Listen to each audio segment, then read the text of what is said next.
Imagine a queen who took up arms against her own husband after he flaunted his mistresses.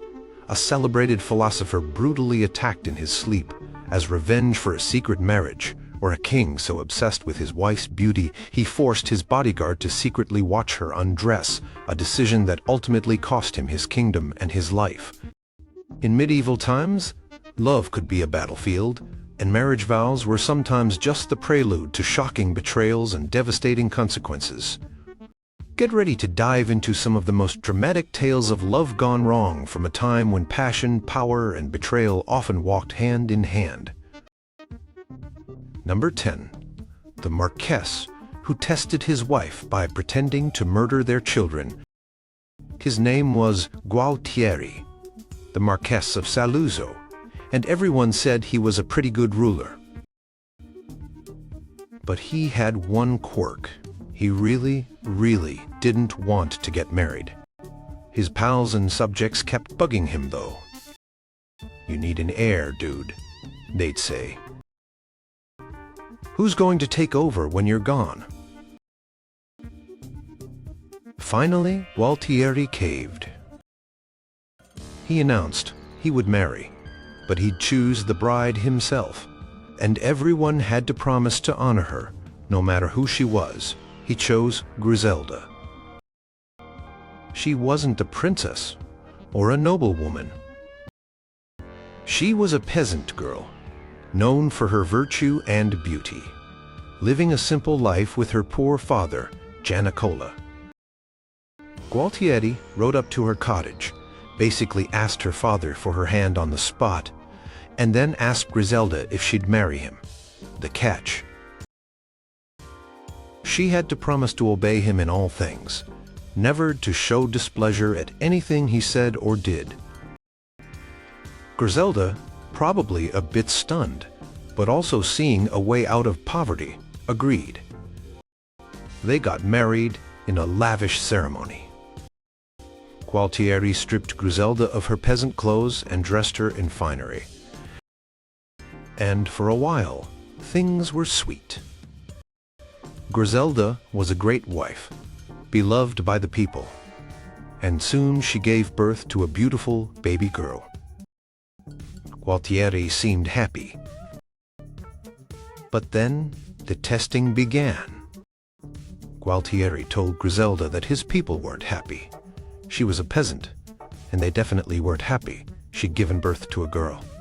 He said, with a grim face, that he had to do something about the baby. He sent a servant to take the infant away. Griselda, remembering her vow, handed over her child without a visible tear or complaint, only asking the servant to bury the baby gently where animals couldn't disturb her.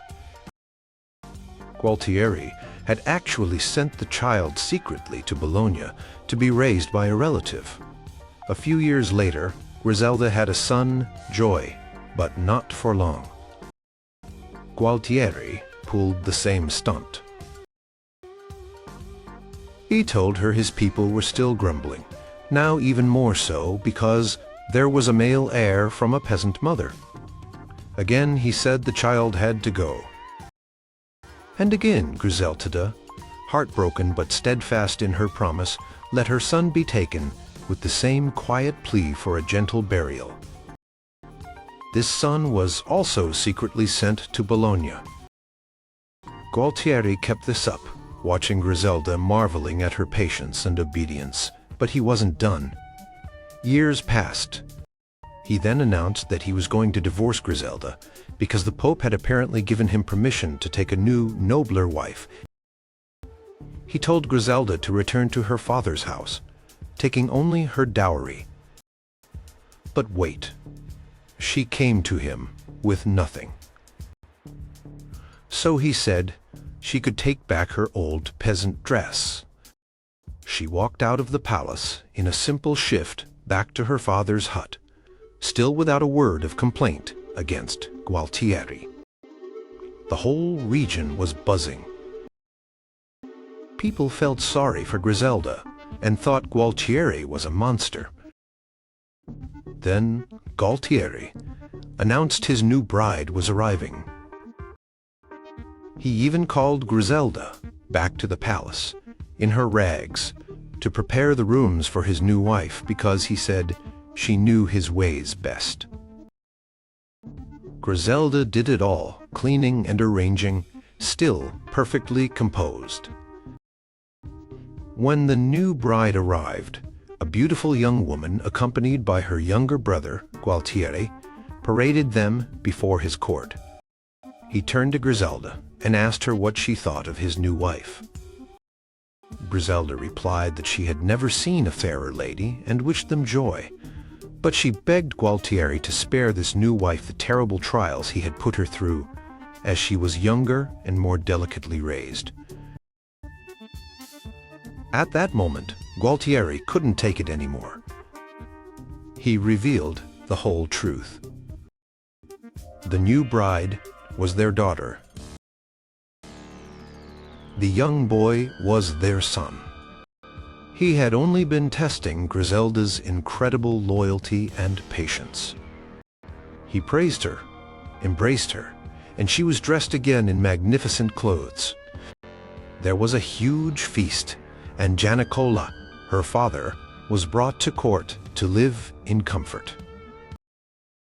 Griselda was reunited with her children, now grown, and Gualtieri supposedly never tested her again, and they lived happily, ruling wisely. This story, made famous by Boccaccio and Chaucer, left many wondering about the nature of Gualtieri's love and Griselda's extreme endurance. Number 9. The king who showed off his naked queen and paid the ultimate price. This tale comes from way back, told by the ancient historian Herodotus, but its themes of pride, shame, and betrayal echoed through the ages. King Scandalous of Lydia, a kingdom in ancient Turkey, was a man who had it all: power, wealth, and a wife he considered the most beautiful woman in the world. Her name was Nicia, though some sources give other names. Scandalous wasn't just content to know his wife was beautiful. He was obsessed with others knowing it too. He would constantly brag about Nicia's beauty to his favorite bodyguard, Gyges. Gyges would politely agree, "Yes, your majesty, she is indeed very beautiful." But for Scandalous, words weren't enough. He came up with a plan, a truly terrible, ill-advised plan. He told Gyges, "You don't truly believe me unless you see her for yourself. I will arrange for you to see her naked." Gyges was horrified. This was a massive breach of trust and respect, not to mention incredibly dangerous. He tried to refuse, saying, "My king, what you ask is improper. A woman's clothes are shed with her modesty. There are lines one shouldn't cross." He basically told Scandalous that seeing the queen naked was a big no-no, and that he already believed the king's word about her beauty. But Scandalous was insistent. He was the king, after all. He assured Gyges that Nicia would never know and that he, the king, would protect him. Reluctantly and under duress, Gyges agreed. The plan was set. Scandalous would hide Gyges in the royal bedchamber behind a door. When Nicia came in to undress for bed, Gyges could watch. Once she turned her back to go to bed, Gyges was to slip out quietly. The fateful night arrived. Everything went according to Scandalous's creepy plan. Gyges hid. Nicia entered, undressed, and laid her clothes on a chair near the door where Gyges was concealed. He saw her. As she walked towards the bed, Gyges began to sneak out.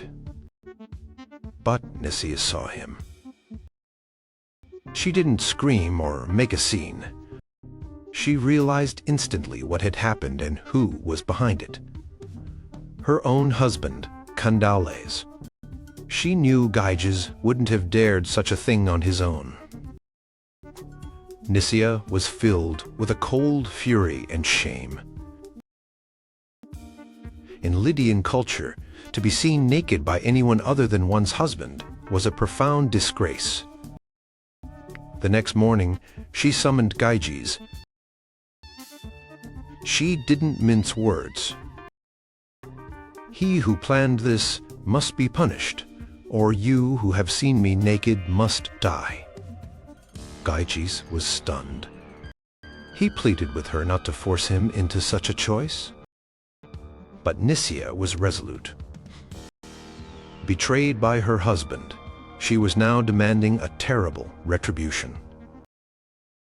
Gyges, seeing no way out, and probably fearing for his life if he refused, chose to live. He chose to kill Scandalous. Nicia then orchestrated the assassination. She armed Gyges and hid him in the very same spot in the bedchamber where he had hidden the night before to watch her. When Scandalous was asleep, Gyges emerged and stabbed him, killing the king who had so foolishly betrayed his wife's trust and honor. Gyges then married Queen Nicia and became the new king of Lydia, founding a new dynasty.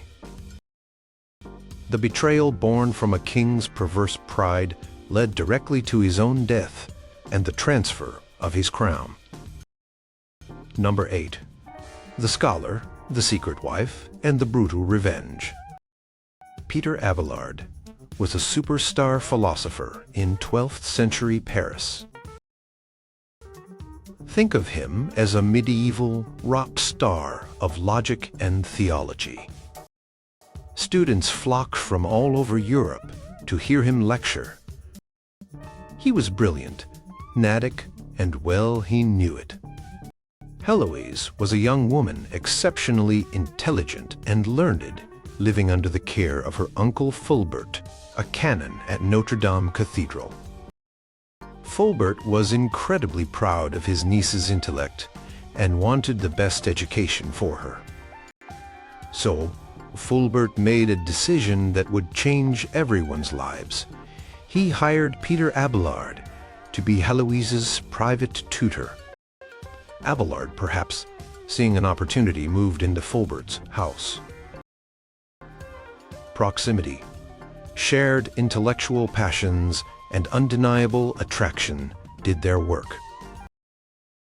The tutor and student, despite a significant age gap, Abelard was around 37, Heloise around 17, fell deeply and passionately in love. Their tutoring sessions soon became less about Aristotle and more about amore. Their love affair was intense and secret. They exchanged passionate letters. But secrets like this rarely stay secret for long, especially when they result in a pregnancy. Heloise found herself expecting a child. This was a huge problem. Abelard was a cleric in minor orders, and while not strictly forbidden to marry, it would have been disastrous for his academic career. Celibacy was increasingly expected for serious scholars and churchmen. To try and manage the scandal, Abelard proposed a secret marriage. He wanted to appease Fulbert and legitimize their child, but he also wanted to keep the marriage quiet to protect his career. Heloise remarkably argued against marriage. She wrote later that she preferred to be his mistress or whore than his wife, if marriage would ruin his reputation and work. She valued his intellectual contributions to the world above her own social standing. But Abelard insisted. They secretly sent Heloise to Brittany, to Abelard's sister's home, where she gave birth to a son they named Astrolabe. After the birth, Abelard brought Heloise back to Paris, and they were secretly married with Fulbert as a witness, though he was sworn to secrecy. The secrecy was the problem. Fulbert, despite agreeing to it, perhaps felt dishonored or was angry that the marriage wasn't public enough to restore Heloise's reputation. Or maybe he just couldn't keep quiet. He started spreading the word about the marriage. Abelard, trying to protect his career, denied it publicly, or at least played it down. This made Heloise look like a liar, or worse, a cast-off mistress. Abelard then moved Heloise to a convent at Argenteuil, ostensibly for her safety and to give her a place of retreat. But Fulbert interpreted this as Abelard trying to get rid of Heloise by forcing her to become a nun. Fulbert was enraged. He felt betrayed by Abelard, first by the seduction of his niece, then by the secret marriage, then by the public denials, and finally by what he saw as an attempt to discard Heloise. He plotted a terrible revenge. One night, Fulbert and some hired men bribed Abelard's servant. They broke into Abelard's room while he slept and attacked him. They castrated him. The attack was brutal and humiliating. It effectively ended Abelard's public teaching career in Paris, as it was then. The physical and psychological trauma was immense. In shame and despair, Abelard became a monk. He also compelled Heloise, who was still deeply in love with him and did not want a monastic life, to become a nun. Their love story didn't end there, though. Years later, they began their famous correspondence, letters filled with theological discussions, reminiscences of their love, their pain, and their philosophical reflections on their fate. Heloise became a respected abbess, and Abelard continued to write and teach, though often mired in controversy. Their marriage, born of love and intellect, was betrayed by societal pressures, family anger, and ultimately by a violent act that scarred them both for life. Their son, Astrolabe, largely vanished from historical records, his fate unknown. Number 7. The Queen and King, who hated each other so much they went to war. Meet Urraca of Leon and Castile, a queen in her own right, a rare thing in the 12th century. She was tough, experienced, and had already been married once. After her first husband died, and then her father, King Alfonso VI, passed away, Urraca inherited the throne. But her father, on his deathbed, had kind of arranged, or at least strongly suggested, she marry Alfonso, the first of Aragon and Navarre, known as the Battler. Why? Politics, of course. To unite the Christian kingdoms of Spain against the Moors, and to provide a strong, male military leader. So, Urraca and Alfonso the Battler got married in 1109. On paper, it looked like a power couple ready to dominate. In reality, it was a disaster from day one. They were both strong-willed, proud rulers, and neither wanted to play second fiddle. Alfonso the Battler expected to be the boss, as was typical for husbands of the era, even if the wife was the queen regnant. Urraca had no intention of letting her husband usurp her authority in her own kingdoms of Leon and Castile. Their personalities clashed violently. Alfonso was a rough-and-tumble warrior king, pious, but also known for his hot temper. Urraca was a shrewd political operator, used to wielding power and navigating court intrigue. Almost immediately they started arguing about who was in charge, about appointments, about military strategy, about everything. The marriage contract itself was a source of contention. It had clauses about who would inherit if they had children and what would happen to their respective kingdoms. But the biggest issue was simply that they couldn't stand each other. Reports from the time suggest their disagreements quickly escalated into open hostility. Some chronicles even claim Alfonso I physically abused Urraca. Whether that's true or just propaganda from Urraca's supporters, it's clear the relationship was toxic. Soon, their personal animosity spilled over into actual warfare. Yes, the king and queen, husband and wife, were leading armies against each other.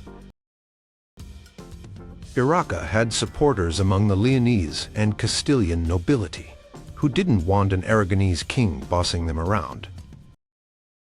Alfonso had his own Aragonese and Navarrese troops, plus some Castilian allies.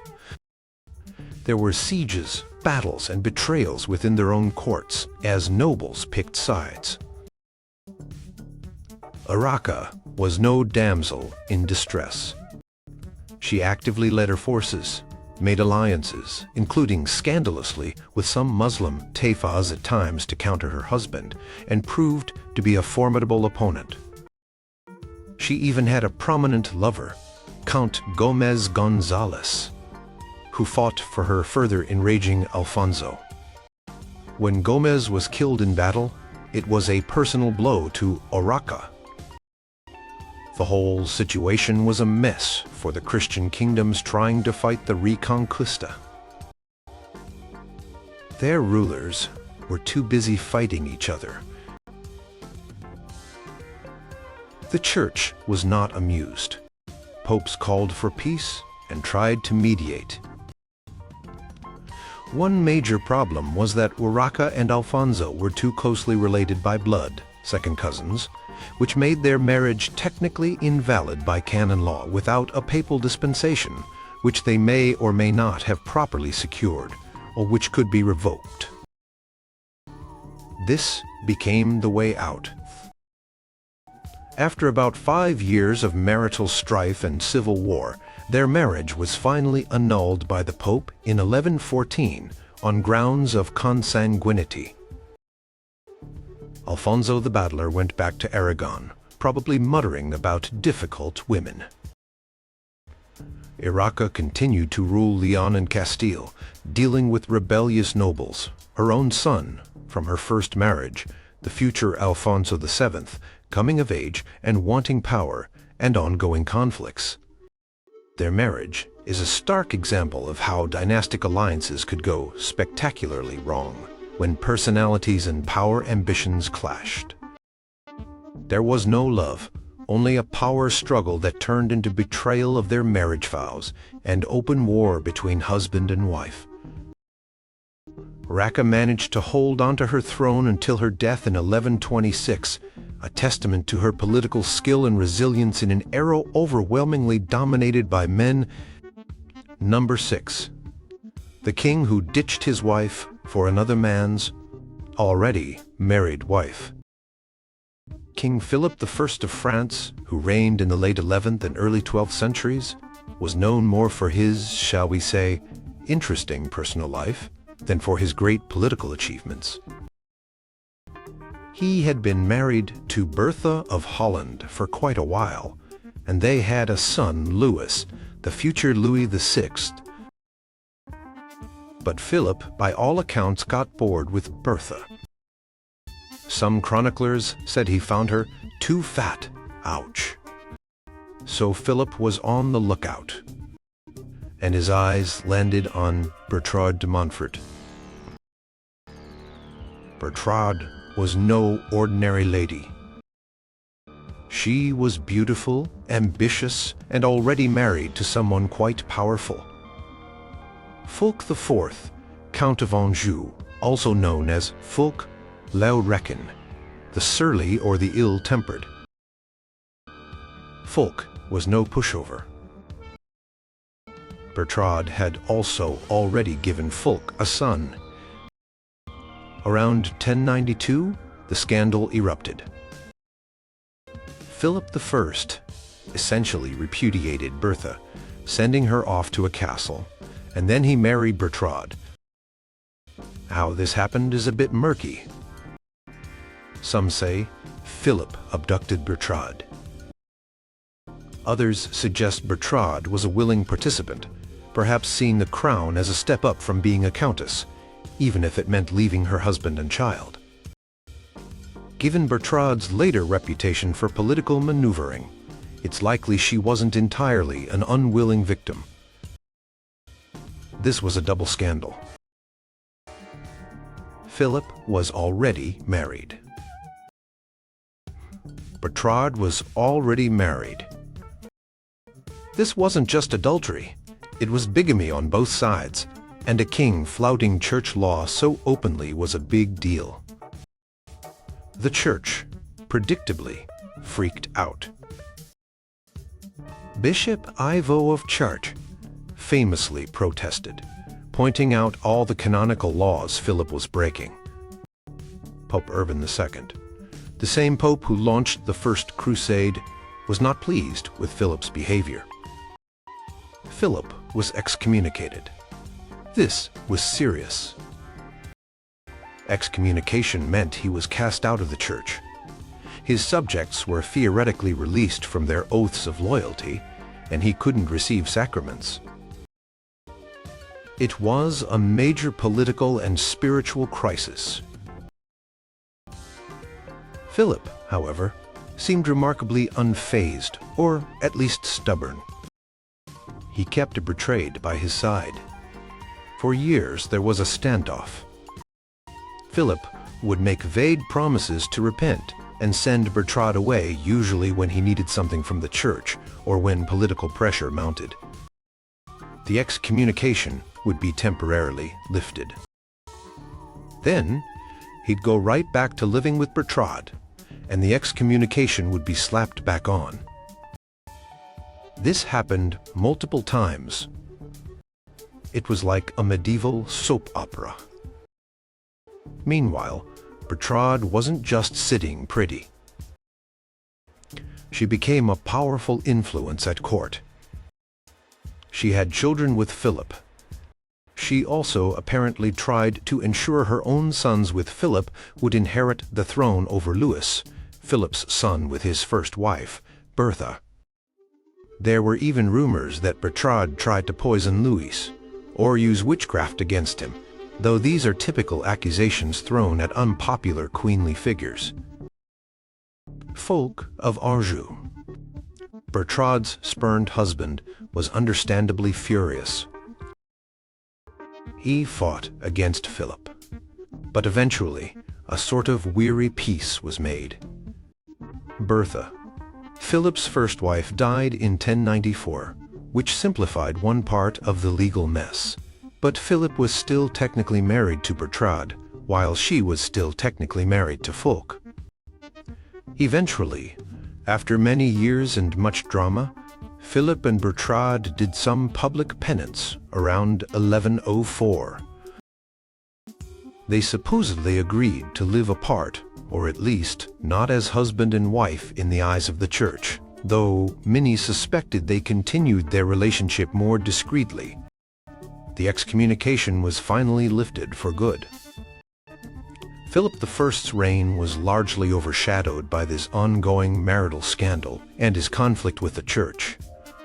He showed a remarkable disregard for conventional morality and religious authority when it came to his desires.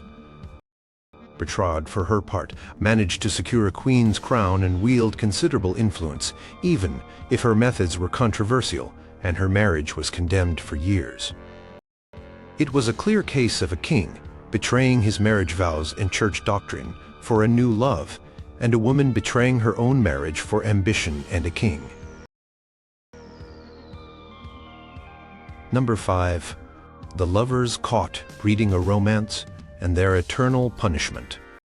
This story is so famous, it ended up in Dante Alighieri's Inferno, the first part of his epic poem, the Divine Comedy.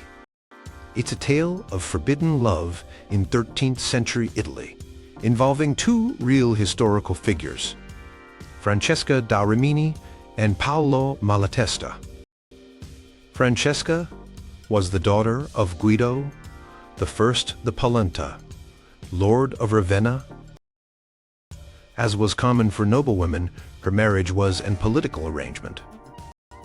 Around 1275, she was married to Giovanni Malatesta, also known as Gianciotto, meaning crippled John, because he was physically deformed and rough in manner. Giovanni was a fearsome warrior and a member of the powerful Malatesta family, Lords of Rimini.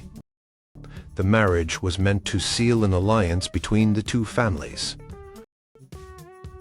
The problem was Giovanni's younger brother, Paolo Malatesta. Paolo was handsome, charming, and everything his older brother was not.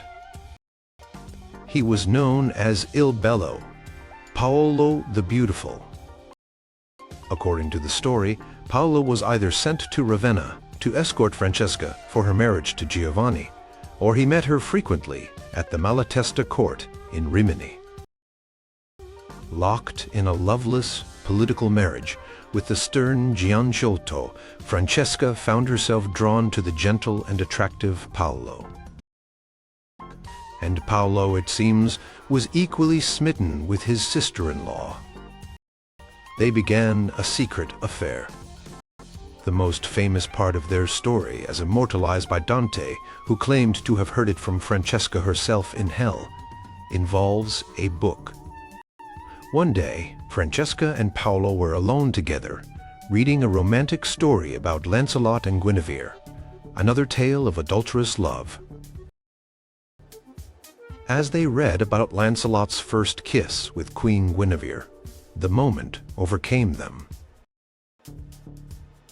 Francesca tells Dante, "That day we read no further." The implication is clear. The story of Lancelot and Guinevere inspired them to act on their own forbidden passion, and they shared a kiss. Their affair continued for some time, hidden from Gianciotto. But secrets, in a medieval court, were hard to keep. Eventually, Gianciotto became suspicious. According to various accounts, he either laid a trap or was tipped off by a servant. One day he surprised Paolo and Francesca together in Francesca's chambers. Blazing with fury and a sense of profound betrayal, Gianciotto acted swiftly and brutally. He drew his sword and, in a rage, killed both his wife Francesca and his brother Paolo on the spot. Some versions of the legend say Francesca tried to shield Paolo and was struck first, or that Paolo tried to escape through a trapdoor but his cloak got caught. Whatever the exact details, the outcome was tragic and violent. Their deaths, likely occurring sometime between 1283 and 1286, became a famous local scandal. But it was Dante, writing a few decades later, who ensured their story would live on forever. In the Inferno, Dante the pilgrim meets Paolo and Francesca in the second circle of hell, reserved for the lustful. They are forever buffeted by a violent storm, symbolizing the way they were swept away by their passions in life. Francesca tells Dante their story, a tale of sorrow and regret, emphasizing that love, which absolves no loved one from loving, seized me so strongly with his charm that, as you see, it has not left me yet. Their story is a classic medieval example of passionate love-defying marital bonds and social convention, leading to a swift and brutal betrayal by the wronged husband. The poignancy of their tale, especially the detail about the romance novel acting as a catalyst, resonated deeply through literature and art for centuries. Number 4. The love potion that sparked an unstoppable, tragic affair. The legend of Tristan and Isolde is one of the great romantic tragedies of the medieval period, a story of overwhelming passion, broken loyalties, and heartbreaking fate. It exists in many versions, but the core elements remain consistent. Tristan was a brave and noble knight, nephew to King Mark of Cornwall. After distinguishing himself in battle, Tristan was sent by King Mark to Ireland.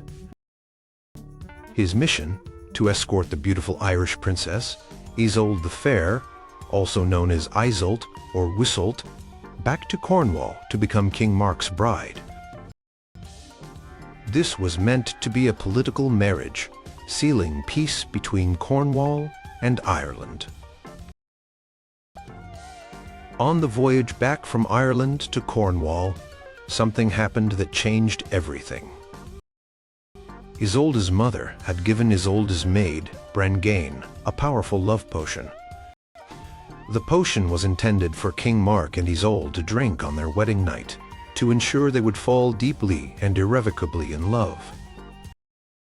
But by mistake, or perhaps by a twist of fate, Tristan and Isolde drank the potion together during the sea journey. The effect was immediate and overwhelming.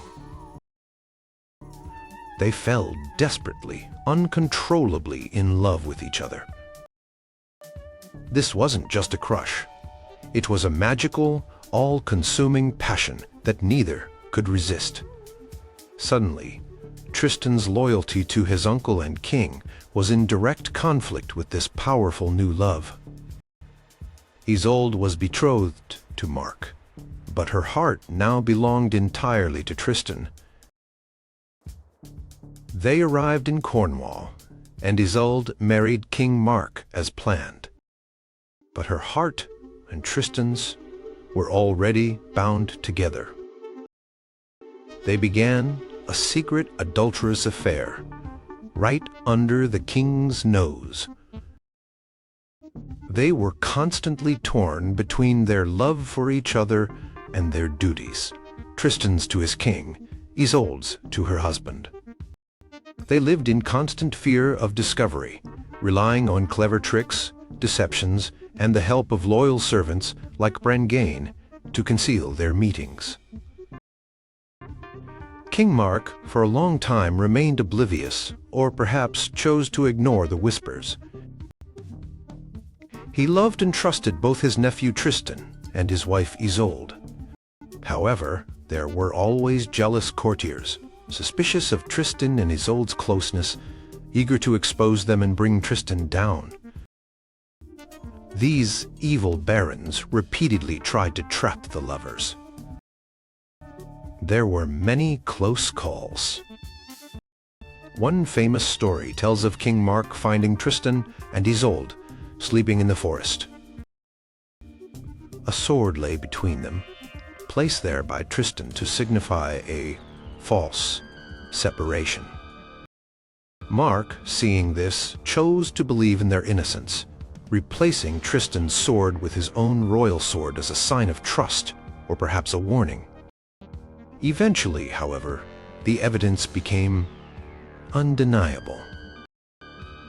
The lovers were caught, or their affair was proven to King Mark. The king was heartbroken and enraged by this double betrayal by his beloved nephew and his cherished wife. The punishment for adultery, especially involving the queen, was often death. In some versions, Tristan and Isolde are condemned. Tristan might escape, and Isolde might be handed over to lepers or face some other grim fate before being rescued. They often spend time exiled together in the wilderness of the forest of Moroas, living a harsh but free life, sustained by their love.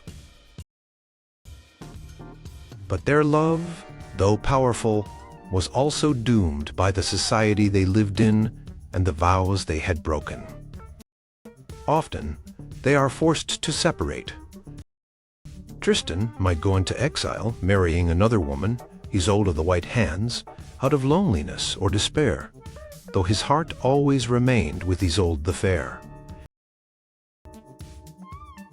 The ending of their story is almost always tragic.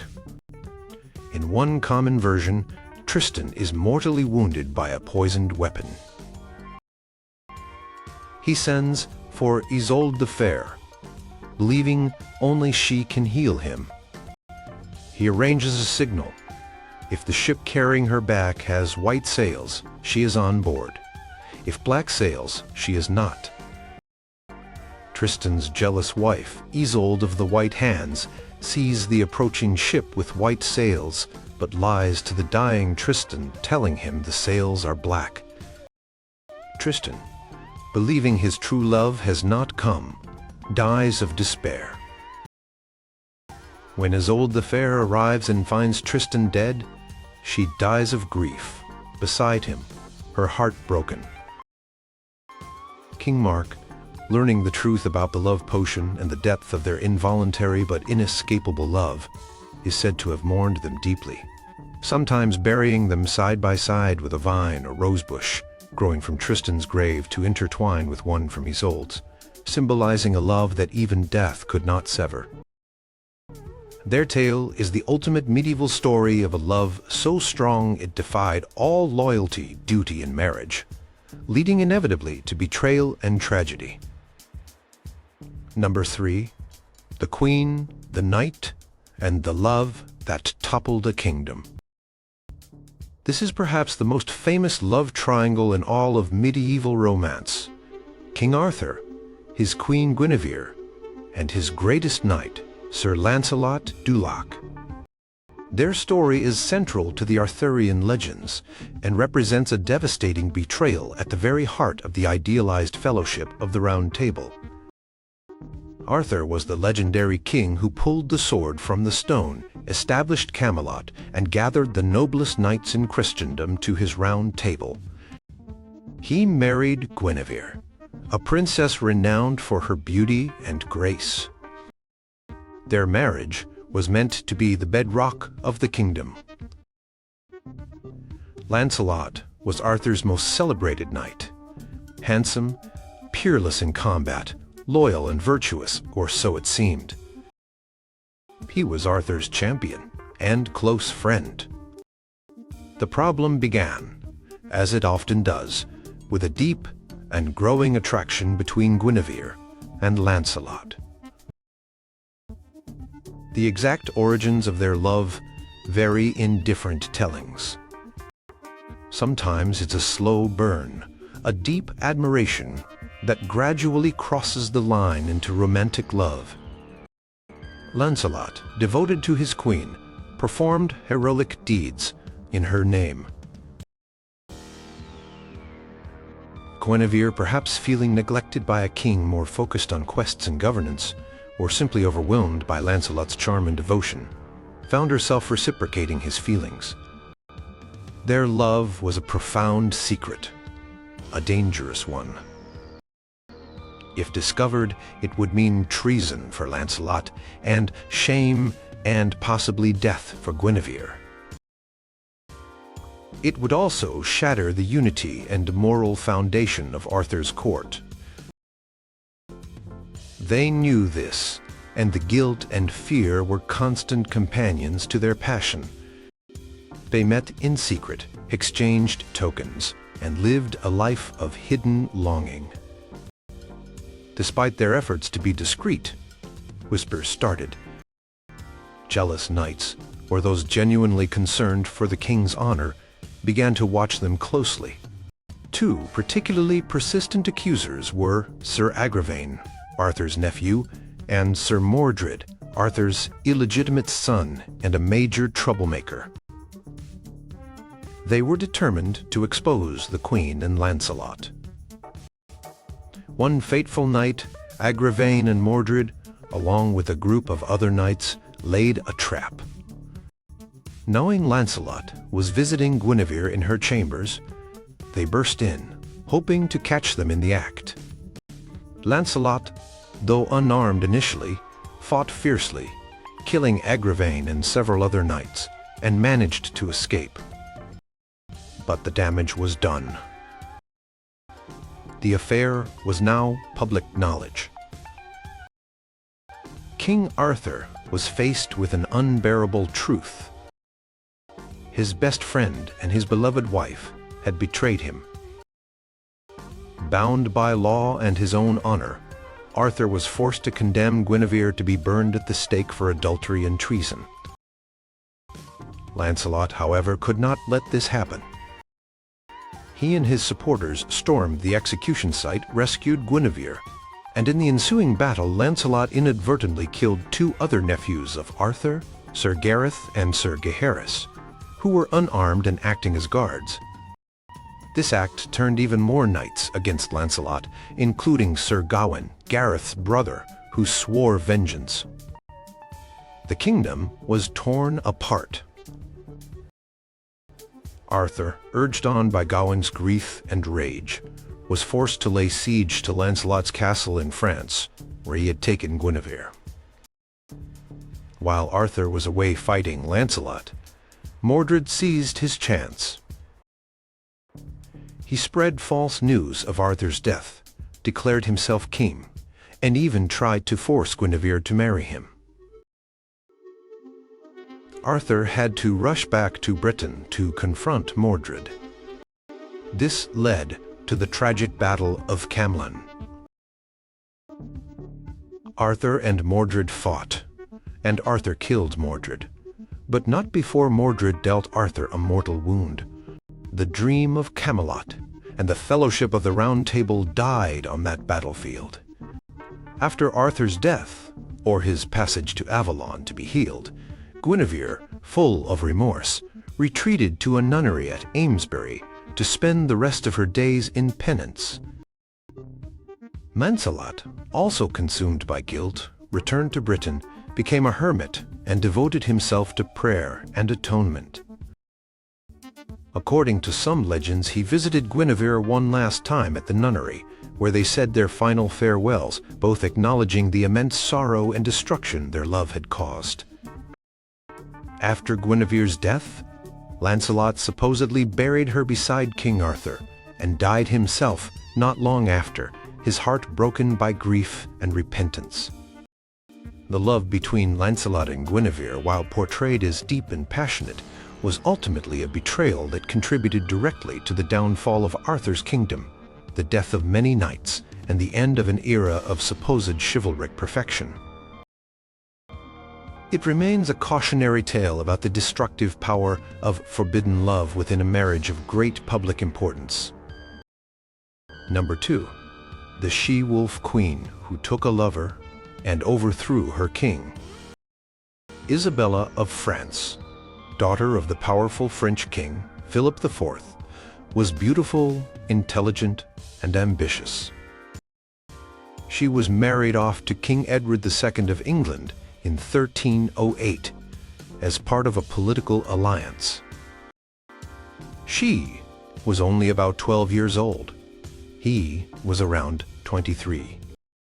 Edward II was handsome, but had a reputation for being frivolous, easily influenced by his favorites, and not particularly interested in kingly duties or, it seemed, his young queen. The marriage was troubled from the start. Edward II was widely known to be infatuated with a series of male favorites. The first and most prominent was Piers Gaveston, a Gascon knight. Edward showered Gaveston with titles, lands, and affection, neglecting Isabella and angering the English barons who saw Gaveston as an arrogant upstart usurping royal power. Isabella reportedly felt humiliated and ignored. Imagine your wedding feast, and your new husband is spending more time fawning over his best friend than you. Not a great start. Gaveston was eventually exiled and then executed by angry barons. But Edward soon found a new seat of favorites, Hugh Despenser the Younger and his father. The Despensers became even more powerful and grasping than Gaveston had been. effectively ruling England through the king, enriching themselves and alienating almost everyone, including Queen Isabella. She particularly hated Hugh Despenser the Younger, who seemed to go out of his way to undermine her position and confiscate her lands. Isabella endured this for years, bearing Edward 4 children, including the future Edward III. But her patience was wearing thin. The Despensers were isolating her, treating her with contempt, and she feared for her safety. The opportunity for change came in 1325. Isabella was sent to France on a diplomatic mission to her brother, King Charles IV, to negotiate a dispute over Gascony. Once in France, safely away from Edward and the Despensers, Isabella refused to return to England unless the Despensers were removed from power.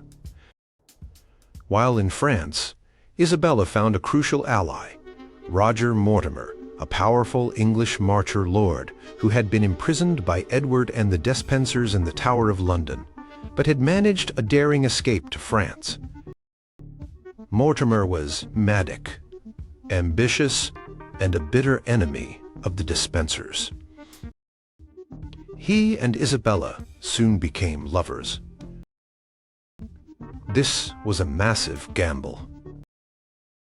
She was still married to the King of England, and this was open defiance and adultery. Together, Isabella and Mortimer began to plot. They gathered support from exiled English nobles and secured financial backing and troops partly from Isabella's family connections and from the Count of Hainaut, in modern-day Belgium, Netherlands, whose daughter Philippa was betrothed to Isabella's young son, Prince Edward. In September 1326, Isabella and Mortimer launched an invasion of England. They landed with a small force, but support for them snowballed.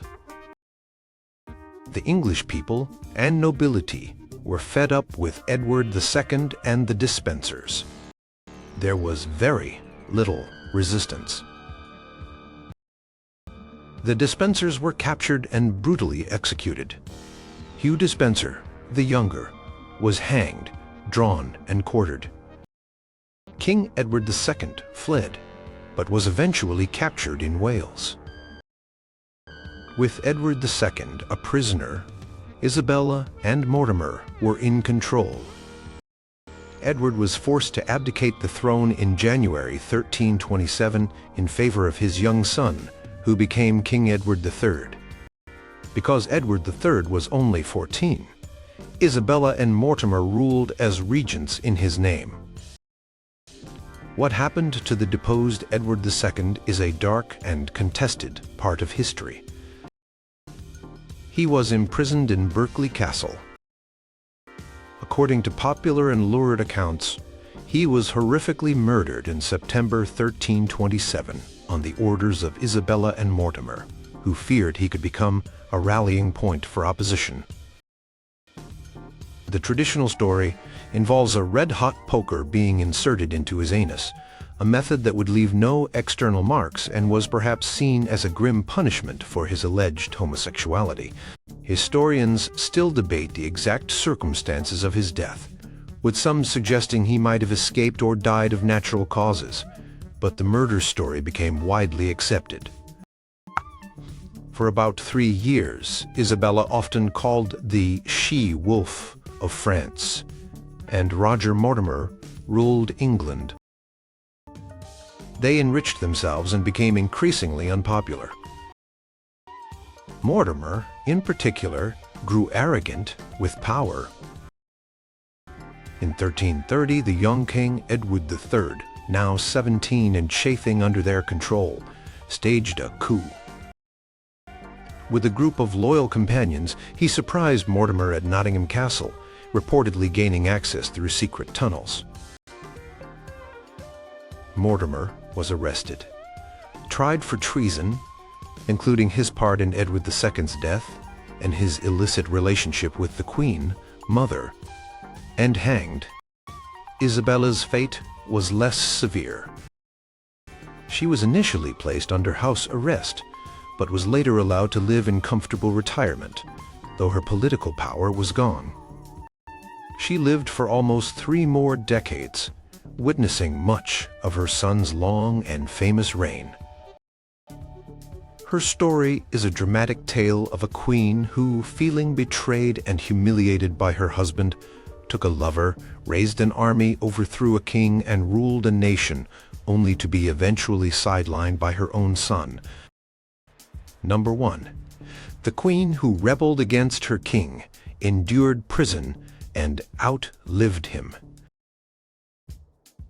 Eleanor of Aquitaine was one of the most powerful and remarkable women of the Middle Ages. She was Duchess of Aquitaine in her own right, a vast and wealthy territory in southwestern France. First, she was Queen of France, married to King Louis VII. That marriage was annulled, partly because they didn't have any sons, and partly because they just didn't get along. Eleanor reportedly found Louis more like a monk than a king. Just a few weeks after her annulment from Louis, Eleanor did something audacious. In 1152, she married Henry, Duke of Normandy and Count of Anjou, who was 11 years younger than her. 2 years later, in 1154, he became King Henry II of England. Suddenly, Eleanor was Queen of England, and together they controlled a massive territory, often called the Angevin Empire, stretching from Scotland to the Pyrenees. In the early years, their marriage seemed like a dynamic partnership. They were both strong-willed, energetic, and intelligent.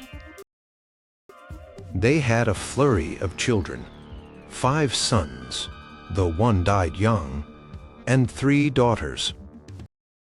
These included future kings, Richard I, the Lionheart, and John, of Magna Carta fame. Eleanor was actively involved in governing, especially in her own lands of Aquitaine. But their strong wills eventually clashed. Henry II was a restless, driven ruler, often on the move, and he was notoriously unfaithful.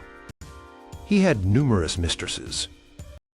The most famous was Rosamund Clifford, Fair Rosamund, for whom he supposedly built a secret retreat at Woodstock, complete with a labyrinth to hide her.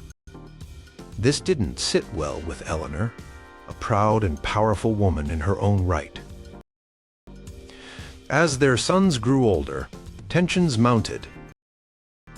Henry II was reluctant to delegate real power to them, even though he'd nominally assigned them titles and territories. Eleanor, perhaps feeling increasingly marginalized by Henry and his infidelities, and keen to promote her son's interests, especially her favorite Richard, began to side with them against their father. The breaking point came in 1173. 3 of their sons, Henry the young king, crowned in his father's lifetime but given no real power, Richard of Aquitaine and Geoffrey of Brittany, staged a major revolt against Henry II. This was known as the Great Revolt of 1173 to 1174. And guess who was believed to be a key instigator, encouraging her sons to rebel? Queen Eleanor. Eleanor tried to flee to the court of her ex-husband, Louis VII of France, who was supporting the rebelling sons, dressed as a man, but she was captured by Henry II's forces. The revolt was eventually crushed by Henry II, who proved to be a formidable military commander. His sons eventually submitted, but Henry's trust in Eleanor was completely shattered. For Eleanor, the betrayal of her husband, as Henry saw it, by supporting their rebellious sons, led to severe consequences. Henry II had her imprisoned. For the next 16 years, Eleanor was largely confined, moved between various castles in England and Normandy. She was kept under guard, her freedom severely restricted. It was a long, harsh punishment for a queen, who had once been his partner in power.